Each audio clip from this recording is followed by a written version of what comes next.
This episode of The Pitch is brought to you by Stamps.com. Stamps.com lets you buy and print real U.S. postage for any letter or any package right from your desk. Get started today with a 4-week trial that includes postage and a digital scale. Just go to Stamps.com, click the microphone in the upper right-hand corner, and use the promo code PITCH. That's Stamps.com, promo code PITCH. From Gimlet, this is The Pitch. I'm Josh Muccio, coming at you with a cold. On this show, we take you into the room where entrepreneurs pitch investors for funding. Today, a pair of founders think they've found a way to reinvent our music experience by marrying the convenience of digital with the nostalgia of vinyl. But first, let's meet our investors.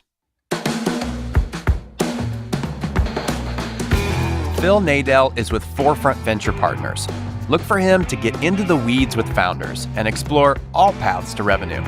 I want to invest in a company where I can pour fuel on the fire, where you have a scalable way of acquiring customers and I can add money to it that'll let you explode that. Jillian Manis is with Structure Capital. She loves to put her might behind a brand and really help founders see the potential in their product. This is like a super brand, and I think you have the opportunity to put a cape on it and just let it soar. Daniel Galati is here with Comcast Ventures. He looks for opportunities that can be total game changers. I'm loving the product, and I think that the product you put out is truly disruptive. And finally, on today's episode, angel investor James Altucher. He's less interested in a good idea and more into how a company will actually grow. It's one skill to build a product, it's another skill to get customers, it's another skill completely to extract value for shareholders.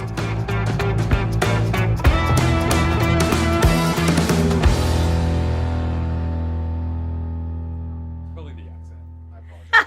No, actually, wussywig. That's something. What it would be? Wuss. You get. What you see is what you get. I know, but Hello wussywig. there. Hi there. Hi. Hi. Good to meet you. Nice to meet you. You guys make shorts. Co-founders Ishmael and Johanna look like they just stepped off a sailboat. Designer shorts, summery tops, with a decidedly laid-back air. One might say they have a certain je ne sais quoi about them. What are your names? My name is Ishmael. Ishmael. And I'm Joanna. And we're the Joanna. founders of Qleek. Great to meet you. And your company's Qleek? Qleek. Qleek. Oh. Yes, the company is called Qleek, but that doesn't stop our investors from mispronouncing it throughout the pitch. Tell us about Qleek. Yes. All right. So this entire story started about 3 years ago. I was moving out of my house, going to my parents' house to get some stuff, and I go to the attic and I find a box sitting there with the writing record on it, and it was my father's handwriting.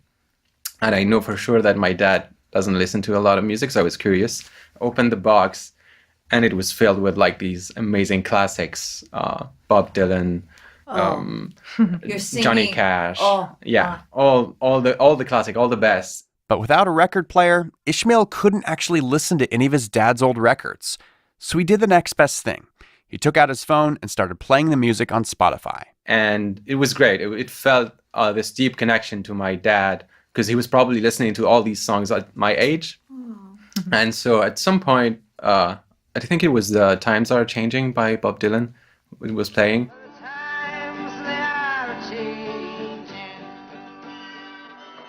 And I got really sad because I thought, okay, I will probably never be able to do this when I have kids because all our music is in the cloud.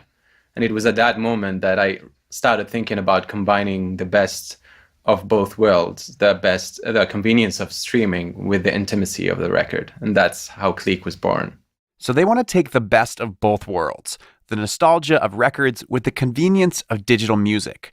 So they came up with a physical product that would be their version of a modern-day record, the Qleek. And if they can raise enough money, they're hoping to get their Qleeks into 25 stores before Christmas. And today we're here to raise 800K. We actually made each one of you a little present, so maybe that will help. So you can have a look at it. That's pretty good. Johanna hands out personalized Qleeks to all of the investors. They look kind of like coasters. They're hexagon-shaped with a beautiful wooden top and fit right in the palm of your hand. In this case, each Qleek is customized with an image of one of the investors. These are very personal. But let me ask you, this is such a beautiful design. I want to congratulate you on that. Yeah. That's your design, so you must be some kind of, I don't know what you call it, a designer? I'm an industrial designer. That'd be a pretty good word for it. Someone who designs. I think I invented that word just now. It's a new word. Okay, so the Qleeks are beautiful, but how do they play music? I'm happy to show you a demo. So basically, this is the Qleek player. Johanna points to a small, square base made with the same wood as the Qleeks. These are Qleeks. So each one of these hexagon can be a podcast, a radio show, or a playlist. And all you got to do is put it on the player, and it will start playing the music immediately.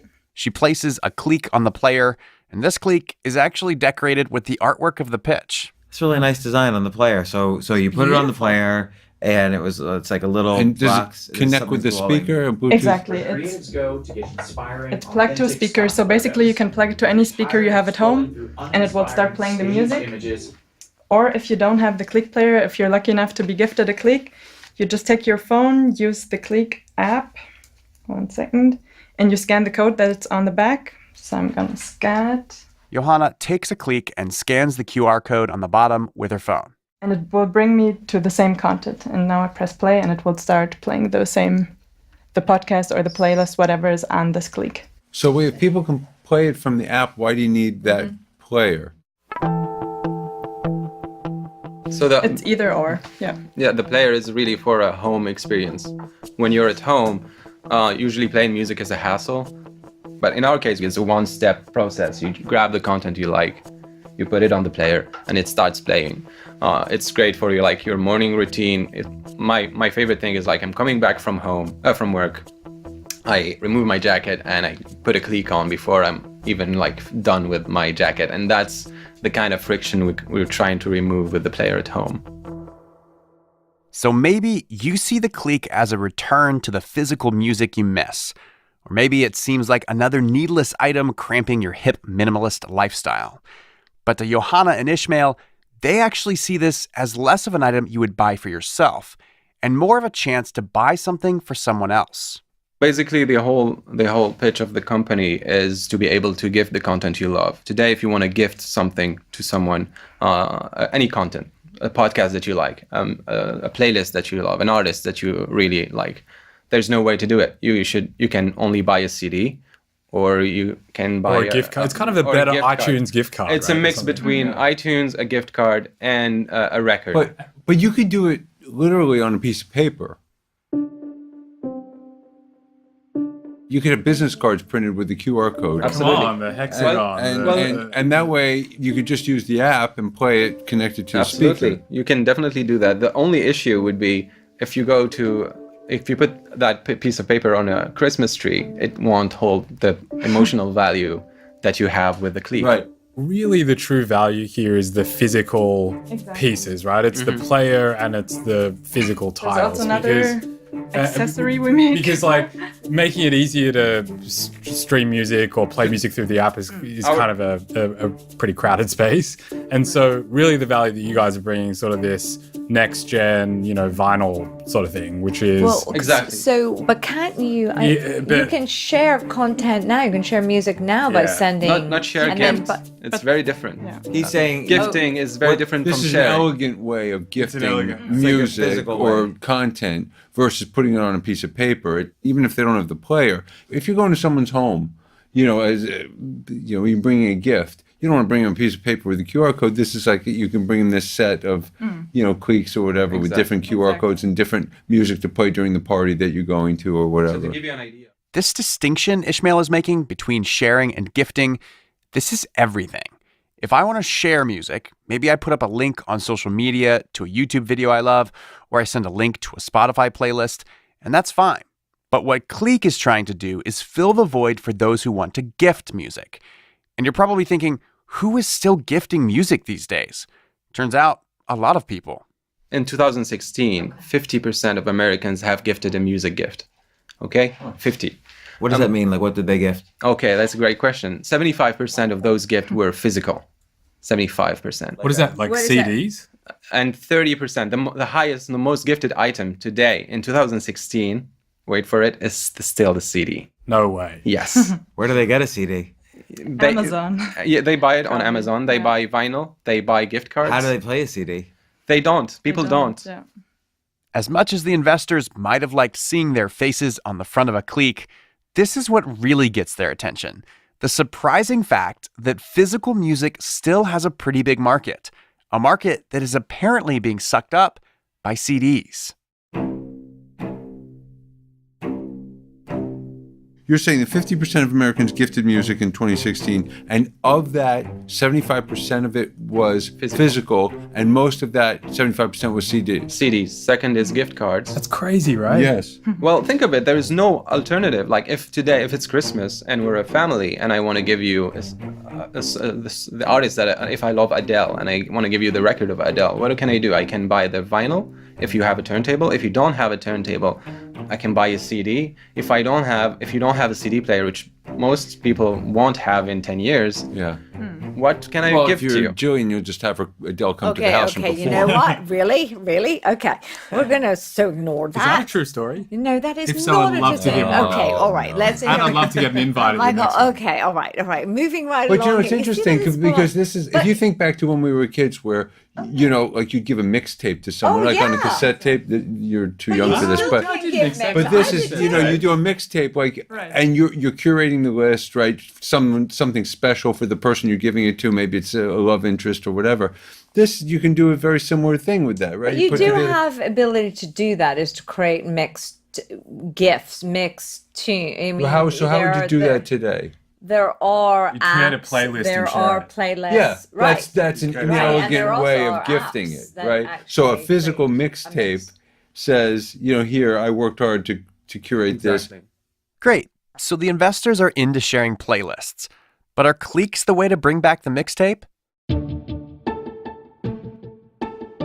This is so off the beaten path here, but is it possible to make these clips and to create them in the form of almost, as getting back to your point, a card, so that they're small, the chip is flat? The issue is, if I give you this and tell you, here's a gift, this is a tiny business card, you're like, yes, thank you, and you put it in your pocket and you forget it. If I give you we spend a lot of time within the team deciding the shape of the device and the Yes. product, because Yes. I see the design. a And I matter of- appreciate You're selling an everything. emotion. yeah, Cultivated in part by the design. one musician told me records are not, when people buy records, they don't buy music. They buy the container that has the Oh well, music. that's ridiculous. So I'm gonna push back on that. It's the both. It's the both. both. I mean, people buy records because it is the purest form of music. There is, But there is something tangible and lovely. But one of the reasons that this has had the transformation of the music industry is because people wanted to condense their things. People wanted to be able to. I don't necessarily agree with that. I think that's one of the biggest misconceptions about what happened in music, because we apply what happens in other sectors of tech to the music space. But in my opinion, what happens in the music space is we shifted to streaming, which allowed you to just access 30 million songs in one click instead of buying a CD and have 12 songs. And that was the difference. Like paying $10 a month to access 30 million songs, that was the killer thing for me to switch to Spotify. Not because it was smaller or decluttered my house. Actually, it made me sad, sort of. And one of the proof of that is the resurgence of vinyl. In my opinion, it's very symptomatic of what's happening in the music space. Millennials are buying vinyls like crazy.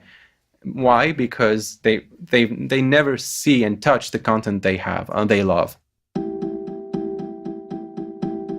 But also, one of the mentalities of millennials is that they don't want to have things, okay? They're trying to get rid of their things. So they're investing more in experiences. Everybody knows that is not true. right.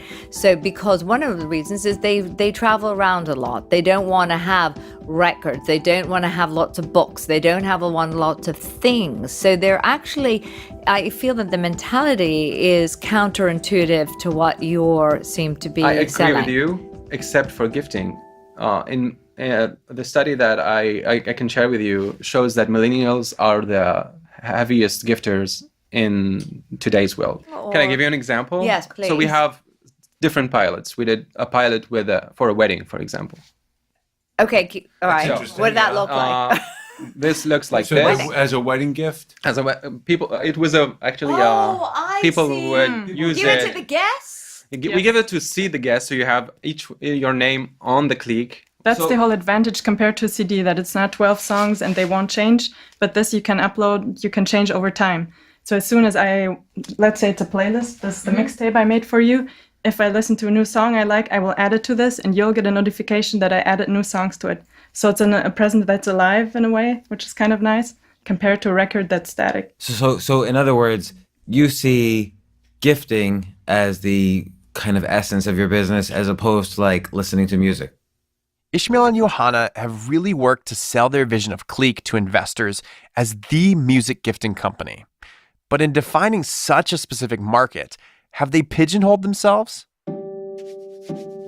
So what is your traction as of now, and what are sort of the channels that you're pursuing currently? So we did 3 main things since we started. The first thing was to prove that people like the product, and so what we did is to ship the product to people, put it on sale, and see what their reception is. So where was it on sale? It was online. It was online. And first. how many did you ship? 500, our Okay. first ride of production. Okay, and you sold all 500? Yes. And the cost? The production cost of the player was around $60. We sell it for $100. And the cost of the Qleeks was around $4. We sell them for $9 upwards. And that's the whole game, or the whole interest of this round of fundraising, that we scale up and can produce everything overseas to get higher margins. So talk to us about city. distribution. Talk to us about distribution and what the strategy is there. Yes, You actually, can talk. last Christmas we had our first retail experience and it went really well, which was Where was great. it? It was in France and Paris at Le Bon Marché, which is, you know, yeah, it's a bit like Macy's, or it's a fancy old department store. And they took us in very last minute. It was, I think, 10 days before Christmas, because they weren't sure about the product. They were afraid people wouldn't understand it. And that's a wholesale type relationship, or what's that? We went through a distributor. You went through a distributor, okay. And we sold the Qleek packs for $1.99. And the first time they ordered only 20, because they said, okay, if you sell 1 a day, we're going to consider it a success. And the first day we sold all 20. We were out of stock immediately. $199 includes the player and It's a the bunch player of and Qleeks? 6 Qleeks. Yes. Yeah, exactly. It's a great gift. Exactly. It was the That's- perfect Christmas gift. And do you know how many of those people who bought then, of course, rebought? Yeah, that was the thing. We saw in February a lot of people coming and ordering that we didn't know, because they didn't came through our website. So that were the retail people, and they reordered Qleeks and the hives to hang them up on the wall. So what happened when you shipped the 500 and then you waited to see if they'd come back and Yes. order, and what happened? And they reordered. We were surprised because How the many? product What was the reorder rate? 30% of our customers reordered the first time. Reorder meaning they ordered another Qleek? Yeah, they reordered. They usually order a couple of Qleeks and they order the hive. Blank clicks. They order blank clicks to download their own playlists. Yeah, too, correct? Yeah, exactly. Yes. Okay. So 30% just organically came back and reordered. And the average cart was it was $92. Average order was 92. Yeah.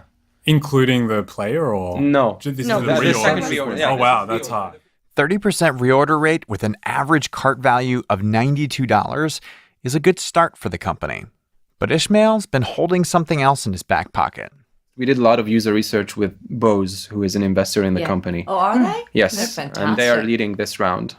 And how much do they own, or how much will they own after this? So they put 350 on a 4 million cap, a 20% discount a year ago. Okay, I'm just trying to get to, are they trying to just buy you guys? No, eventually? I think if they wanted to buy us, they would already do it. So what keeps you up at night? So fundraising, of course. So let's say you raise 800,000 in this round. How much runway will that give you? 18 months. 18 months. And what do you see as the milestones to the next round? That's a great question. So the Thanks, I've milestones, been working on that one. because it's what's keep me. It's the other thing that keeps me up at night. What is the best strategy in terms of fundraising? And I thought about this a lot, and I talked to a lot of people. And what we ended up doing, instead of like going full scale in retail and try to produce 30,000 units, we're going to produce 5,000 and then work on increasing the numbers of reorders. And the idea for us is to get to a 40% reorder rate on the Qleeks.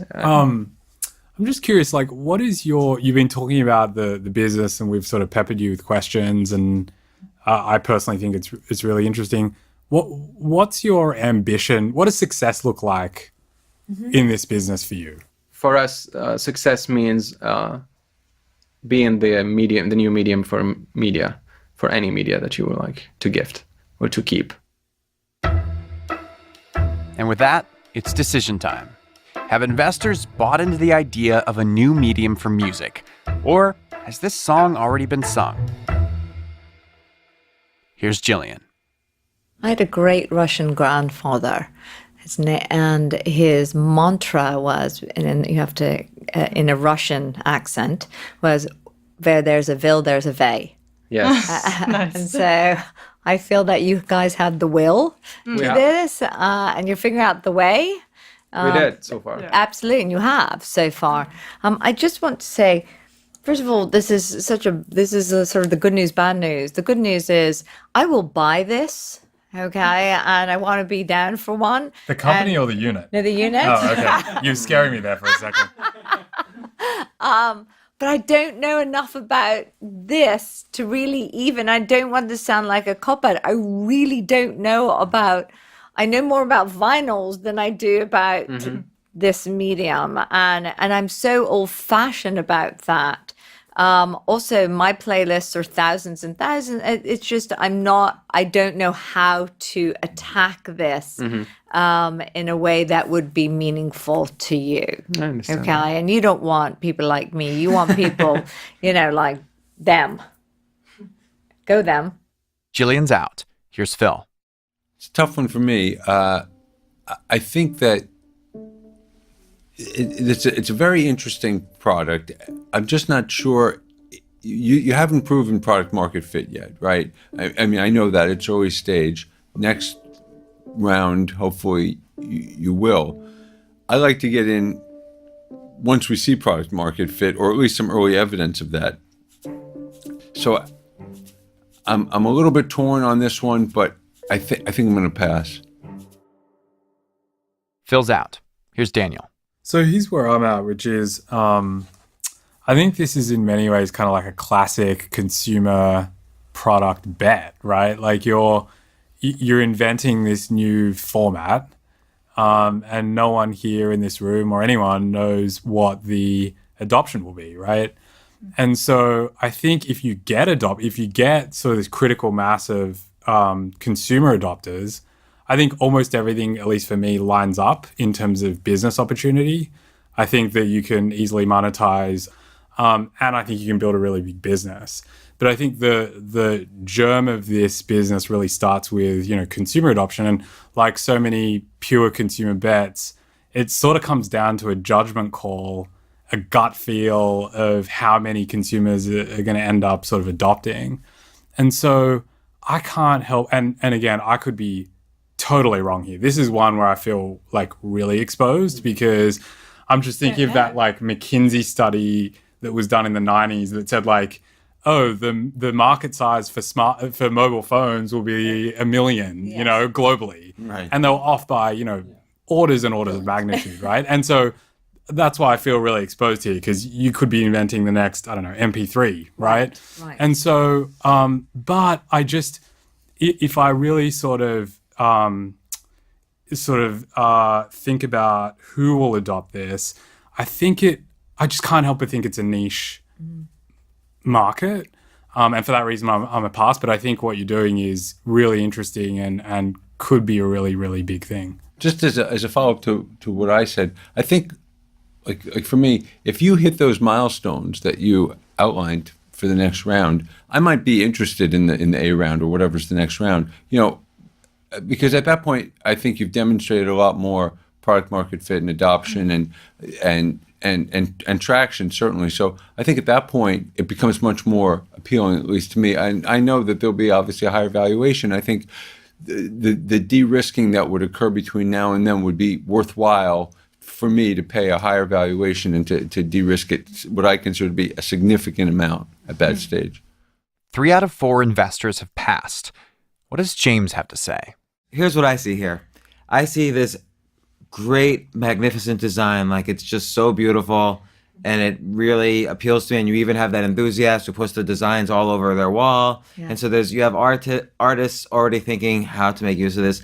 I also see this excellent combination of design with Internet of Things technology and this essence of gifting. And I wonder what other things these two minds can come up with in terms of Internet of Things and gifting.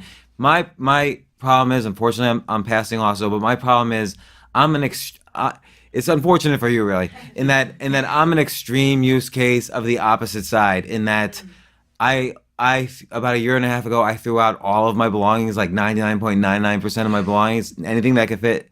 I only have things that could fit in my carry-on bag, and that's it. And he lives in Airbnbs. Yes, I only live in Airbnbs. I don't own any furniture. Okay. Don't own anything. Okay. This would be, how would I carry this around? I wouldn't carry it. I can't philosophically do it. But my advice is design with Internet of Things. There's probably something there. I just don't feel it with this. I feel like we all could be horribly wrong here. I know that. You're right. You're right. We could be horribly wrong, and a piece of me feels that. I just want to say Thank you so very much. Pleasure meeting you both. Once Ishmael and Johanna leave the room, investors dig deeper into their concerns about Qleek. I just saw this as an extra step. Maybe that's as basic as this. I agree with you. I see it as an extra step, but I do think that that was the wrong some people are going to like it as a gift. It'll have maybe a niche. The whole world for 30 years has been heading towards an access and condensed, an access economy with condensed storage of everything. Right. Yes. So we can't fight but to his point, major trend. If you look at the vinyl thing as like an indicator. But he was wrong, Phil. I can't say he was wrong, but it is a cool factor. You were pushing back on the vinyl thing. Was, because it's a cool factor, right? But this would have that same cool factor. No, it's a pure factor. No, one big vinyl is for audiophiles. This isn't retro. This is but not his retro. point was that millennials don't buy vinyl for the audio quality. They buy it for the cool factor. That's not true, because if you ask millennials, the millennials that are buying the vinyls are actually buying them for the quality. Because millennials are more music-centric than any generation. I'm not an audiophile or a millennial, so I can't say. But you know what? Millennials, though, are what's fueling the access economy. It's not going to go backwards to have more things to store. That's why I said this is a niche business at best. And I think that's the thing. I think it could be a nice niche business. I can't decide. Should I say niche or niche? I can't decide. I say niche. You go niche? I go niche. But it took me a long time to settle on that. I say niche, but I also say tomato. After the break, I catch up with Ishmael and Johanna and find out just how hard it is to start a mixtape revolution.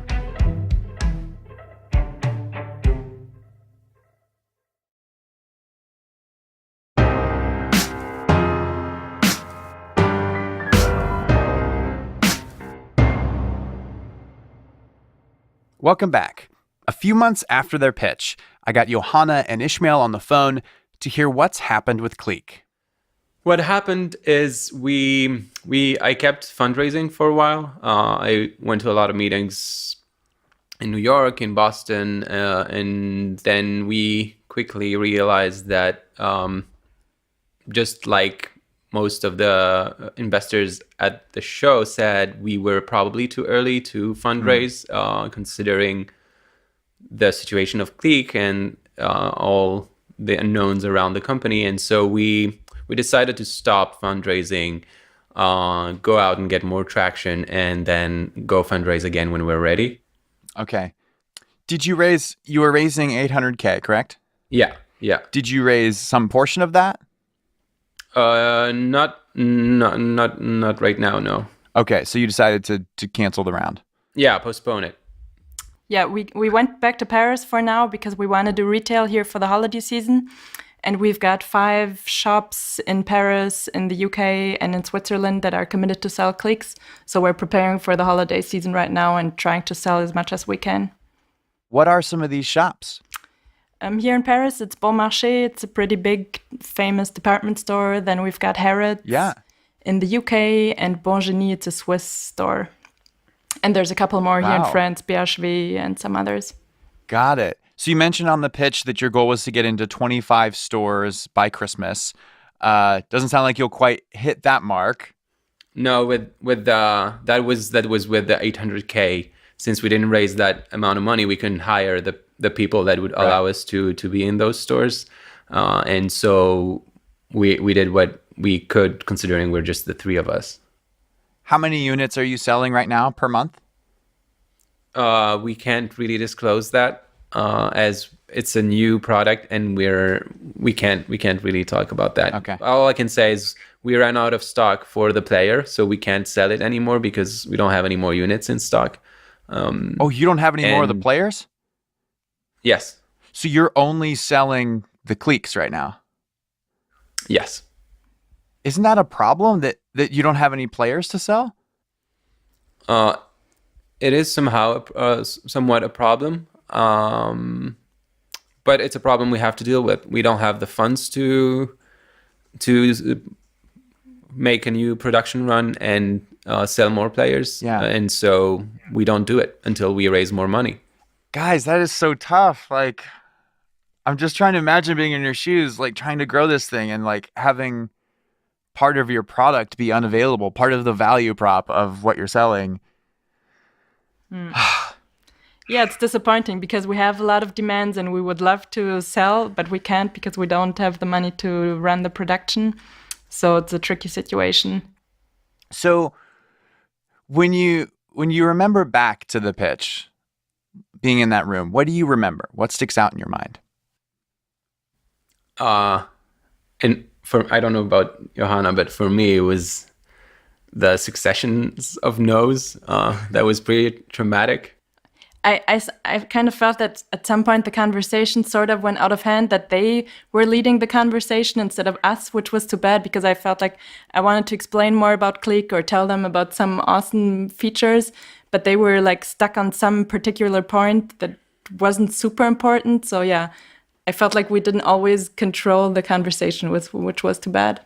So listening to the conversation, I understand the feeling of they're focusing on things that we don't, think is fundamental to our business, whether it's the conversation about vinyl or something like that. But like, it was really fascinating to listen to because I've had so many conversations about Qleek with people since I first heard your pitch, because like people fall all over in the spectrum, and like either they like agree with the nostalgia aspect of it, which in that respect, like they're focusing on like the comparison to vinyl, which is not what you're saying, or they're like excited about the technology of it, but then it feels, I don't know, like it's this really weird conversation that like I've never been able to like fully resolve in my mind, and that's what the conversation in the room felt like to me too. Mm-hmm. But I think it was, and I think it's okay for us to be polarizing. A lot of products were polarizing when they started.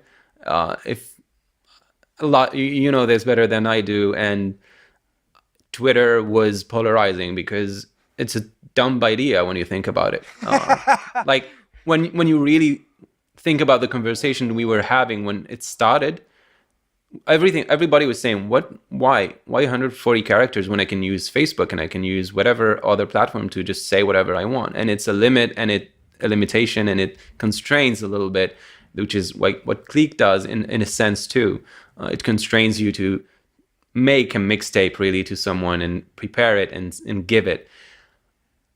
And that, I think, is polarizing by itself in the age of sharing everything so quickly and so easily.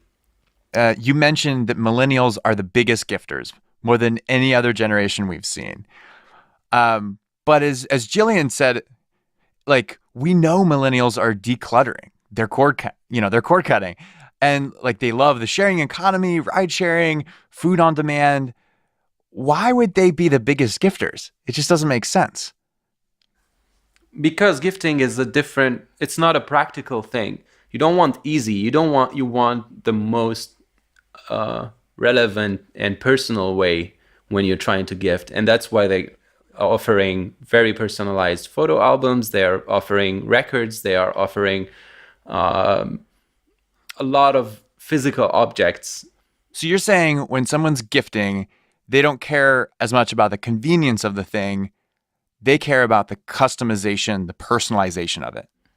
Yeah, it was like the last party I went to, I was so disappointed.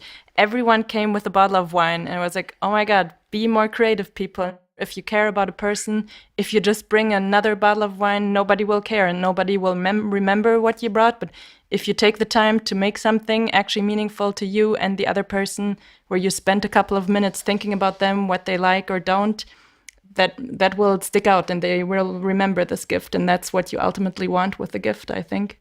True. But what do you have against wine? I love wine. Yeah, we do too. Do you have any doubt in your mind that this is going to work? Of course we do. I think doubt is healthy. We had doubts since we started. Doubts about is it going to work, but not about is it a good product, because we know that it is. The doubt is about can we execute so that we can fund this company? And that's what we're trying to do. Last I heard from Ishmael and Johanna, they were gearing up for the holiday season, and Bose had expressed interest in investing even more money into Qleek. Seems there's still plenty of fight left in our founders. Stick around till after the credits to hear scenes from the next episode.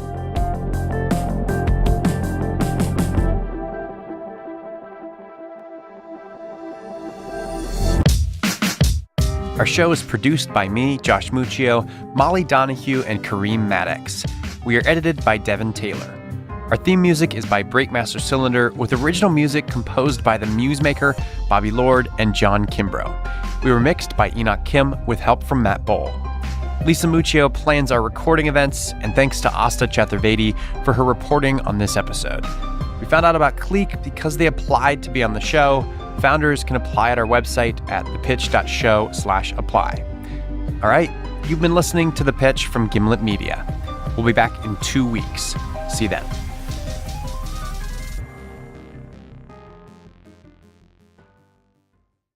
On the next episode, the story of how investor Gillian Manis transformed herself after hitting rock bottom and became the person we know today.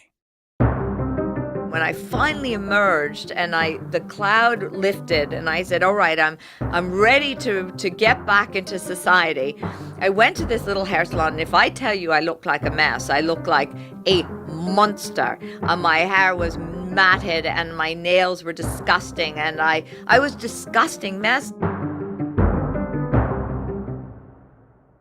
New episodes of The Pitch come out on Wednesdays, 12 p.m. Eastern. Make sure you're subscribed wherever you get podcasts.